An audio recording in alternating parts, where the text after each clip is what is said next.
Okay, let's continue right where we left off. Although, it's funny is I forgot to pause the simulator last time, and as you remember, we were just adding node after node after node, and we're now down to something like 1,200 of them on the stage. And I am amazed that this hasn't crashed yet. Of course, it's only chugging along at about 5 frames per second, but that is insane. All right, so here we go. We're back where we started. You're seeing this crash screen because I just quit the simulator, and I guess that's a little too abrupt for it. All right, so back over here to the let's begin here. The update method, or the time step, and I'm gonna just give myself a little bit of white space down here at the bottom so I can kind of work central instead of typing down there at the lower part of the screen. All right, now we want to be in this one. So as it says here, called before each frame is rendered. And that's important because obviously if we want to make a change to it, like the X position of the boulder, it's going to make all that, or the code's going to run through all that and then figure out where the next frame will be rendered at. And I guess it doesn't really matter if this gets called before or after the scene is rendered. I mean, one way or another, we're making an incremental change to the positions with every single frame, one way or another. So let's go and write in here self enumerate child nodes with name, and of course the name that we're looking for here is going to be boulder. All right, and you might have noticed as soon as you start typing that, you automatically got this using block and the block code filled in here for the node and the stop bool. We talked about this last time, so I don't feel like we need to talk about it too much again, other than obviously the code that we're going to write in here. And you can just let's see. Oh, let me hit escape again to get that. All right, hit return after you hit escape, and then sorry. What I'm trying to do is get rid of this little part at the end. What is going on with that? All right, there we go. So double clicking it seems to do the trick. And all right, so here is going to be the code that we are going to put in here if we find a child named Boulder, and then let's just go ahead and close off this opening bracket. So, and you can see that when you close off a bracket, it'll show you which one you're actually closing, and then of course every line needs to follow up with that semicolon. All right, so let's just put a little note in here for now. Do something if boulder is found. And remember, this is going to iterate through every child in the scene, and there could be more than one named boulder. All right, so we're going to write in here if, and we refer to the boulder now as node.position.x is, and I'm going to say if it is less than 0, or if for some reason, and here's how you do the little OR pipes, or the you do the pipes for an OR condition. So if node.position.x is less than 0, or if node.position.y is less than 0, in that case, I want to go ahead and just get rid of the node entirely. So I'm just going to write in here node remove from parent. And of course, that's a big line for us game programmers because we're always removing children from time to time. You just got to get them off the scene, especially if they were to go outside of the visible area, which is exactly what this is testing here. So if the X value of that boulder is ever less than 0, so it's drifted off to the left of the screen, or if it is ever less than 0 on the y-axis, that means it's down at the bottom, too far to be seen, then we're going to remove it from the parent. And you do at times kind of have to compensate for the size of the image itself. I mean, you might want to do something like -20 or -20 over here, because the central point of the boulder is what is being tested here, and that leaves a little bit of overhang with the top of the image because that could still be seen. But our boulders are kind of moving fast enough that I think we can just test with 0 and 0, and we're not going to notice any difference. So that will take care of getting rid of it if it were actually moving anywhere. Now, of course, right now our boulder isn't going anywhere, but we're going to fix that real quick with an else statement, and a little bit more obvious. All right. Else, so if this condition isn't true, right, which initially definitely won't be, then we're going to move on down here to this condition. And this will run no matter what. So, well, no matter what, as long as this isn't true. So we're going to put in here node.position, and we're going to make this equal to cg.make, and of course we're going to put in here our x value first, node.position.x, and minus, I'm just going to hard code in here 20 for right now, although in a little bit we're going to replace that with a variable called speed, node.position.y. So the y position is going to stay what it was before, and we're just going to adjust the x. And let's go ahead and run this. Of course, this is just our boulder. We're not dealing with the shadow at the moment.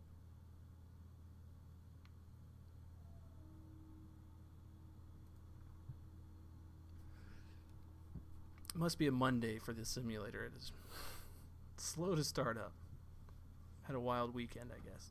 Alright, so there is our boulder, and of course it awkwardly just defies gravity and goes cartoonishly off to the edge here. Maybe at some point around here it stops, looks down, and realizes that it should be falling. But and there is our there's our shadow just piling up, getting ever darker over there. So we'll fix that in a moment. But let's do this. We're gonna crowbar in here another if statement, and if it wasn't enough to just learn about if and else statements, now you can learn about an else if statement. Okay, so again, just to make this nice and pretty for new programmers, what you let's see, I'm just gonna try to fix my formatting here. All right, so in parentheses, we're gonna put in here another condition. Okay, so anytime there's an if, you have this opening and closing bracket. Anytime there's an else if, you have your condition and your opening and closing bracket. And again, if it's an else statement, it doesn't need any sort of condition, but it does need that opening and closing bracket. All right, so else if, and this time we're going to test to see if node.position.x is less than 150. And now why am I testing that? And that's because 150 on the x-axis is about where that boulder should be falling off the cliff.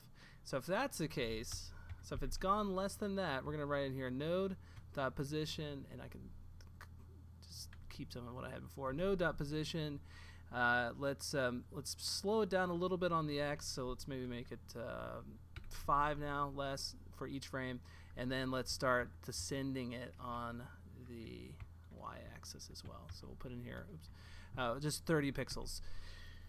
So this statement wouldn't get run if this one is true, okay? And obviously this statement wouldn't get run if that one is true. And let's see what happens now. Go ahead and build it,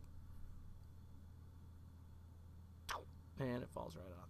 And of course you can play around with the math on there to see if you want to tweak that in any way. But the good news here is, of course, if it's a little hard to see in this video, and it would get cut off if I ran this at 75%, but we're going back and forth. Well, we're still adding the shadow nodes, which aren't getting removed, but you can see that we for every time we add a boulder, we also subtract 1 around that same time as well. And the node count should be staying the same, except for the shadows just keep piling up. So let's go ahead and let's fix that. And this time around, what we're going to do is we're going to just copy everything that we had before. Well, let's just copy this for right now. And of course, we're going to look for the shadow this time. Okay. And this is a little bit of a simpler statement. I'm just going to take node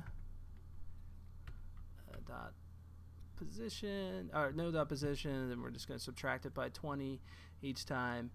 And if you were to run it right now, oh well, I'm sorry, we should also put in here the test to see if it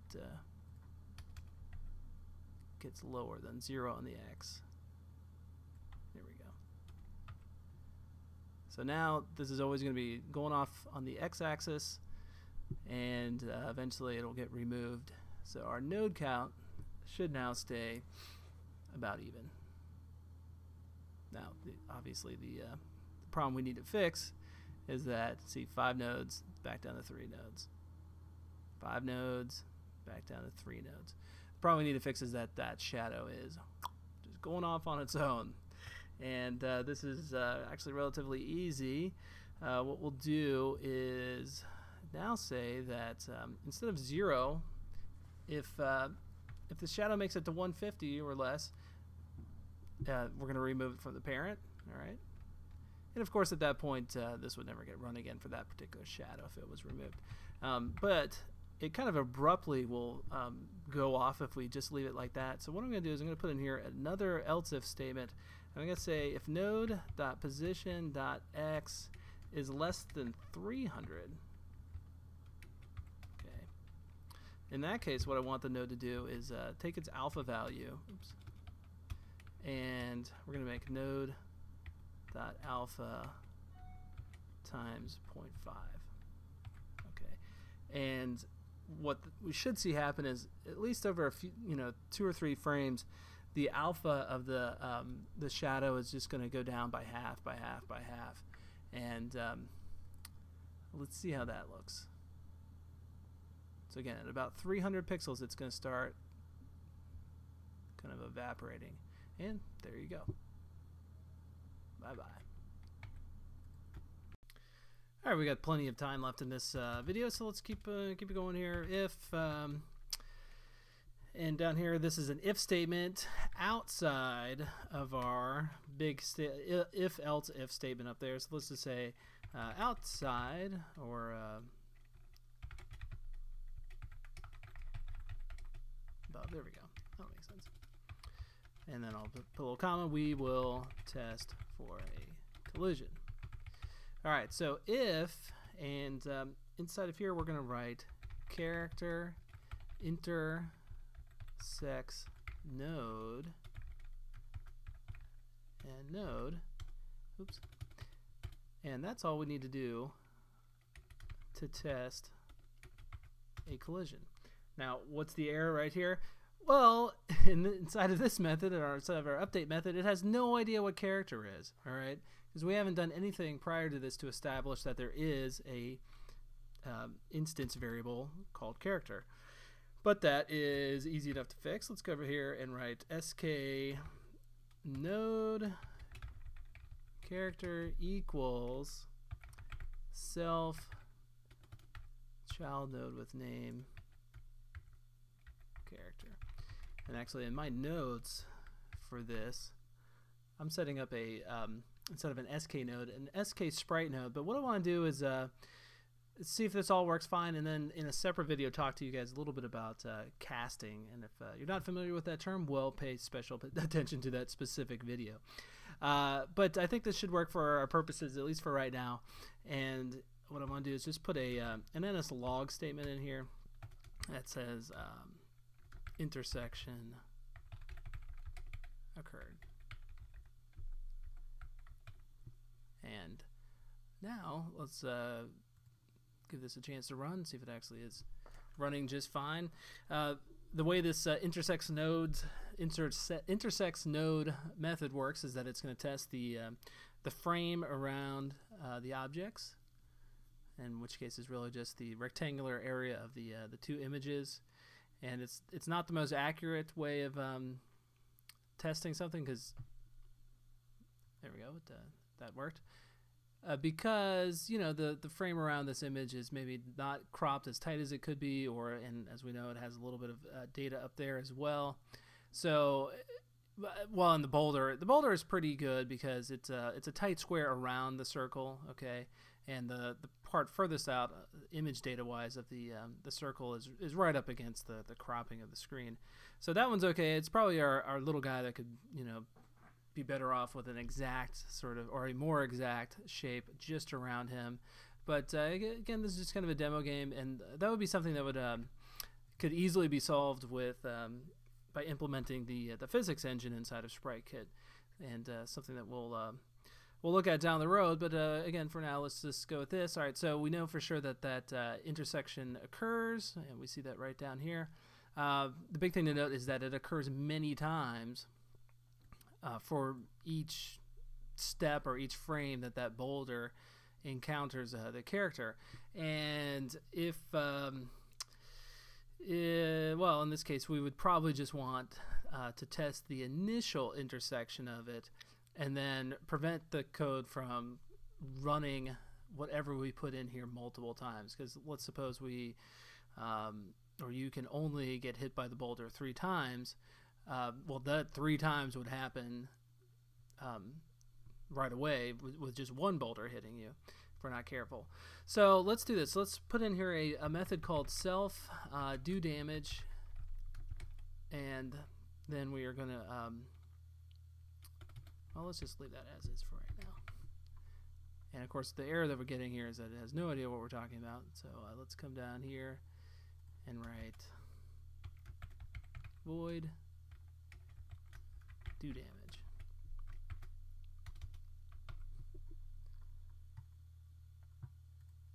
And what will help us is if we have some way of testing to see if damage has already occurred to the character.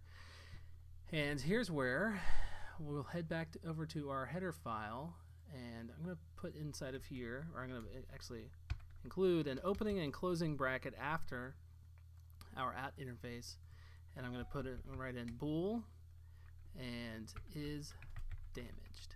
Okay, I like my Boolean variables to essentially answer a question with a yes or no response. All right, because a variable has only 2 values, either yes or no, in all caps, yes or no. All right, so if the variable is damaged, if that equals yes, then I can assume, looking back in this code years from now, that that's what that means. The character was damaged at that point.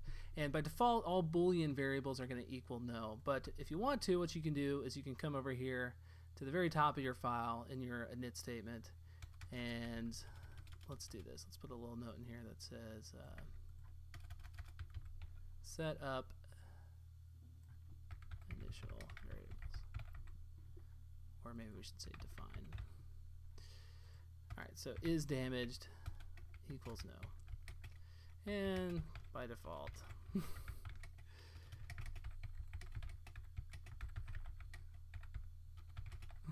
you go. All right, now what we'll do is use this as a kind of gateway to test whether or not you can redamage the character. And in case you're wondering why we define this over here in our header file, what that does is it makes it so that any of our methods know what is damaged is. I could use that anywhere. I could say is damaged equals yes in this one, right? And notice I'm not getting any sort of exclamation point or exclamation mark or error, because it knows that this variable has been declared for the entire class. So we don't actually want that there. What we do want that is down here in our do damage statement. So is damaged equals yes, and now it just makes sense to come back up here to our if statement. We're going to put in this right here, and is damaged equals no. And when you're testing a quality like this, you do 2 equal signs. Okay, so if there's an intersection and is damaged equals no, then we can do damage. All right, so let's come down here, and then is damaged is going to immediately equal yes, in which case this can't run a second time until we switch that back to being no again. And let's just see if that works. So we should just see 1, or we'll see none. Let's see. Kind of odd. Oh, did it? I took out the the reason we're not seeing anything is I took out the log statement. Okay, so here we go. Let's try that one more time. NS log. I was like, what did I do wrong? Intersection.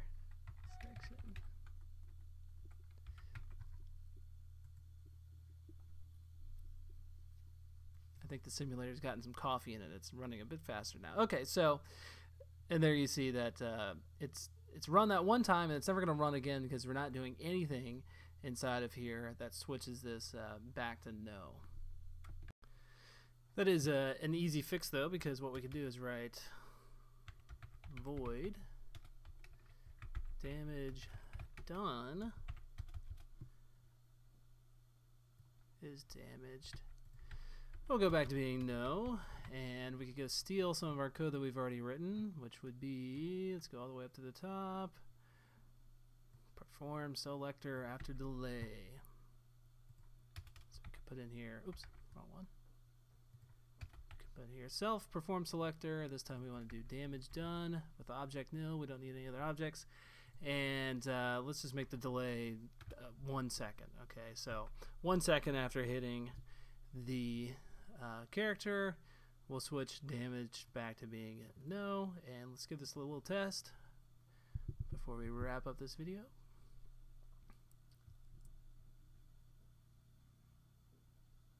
Alright, intersection.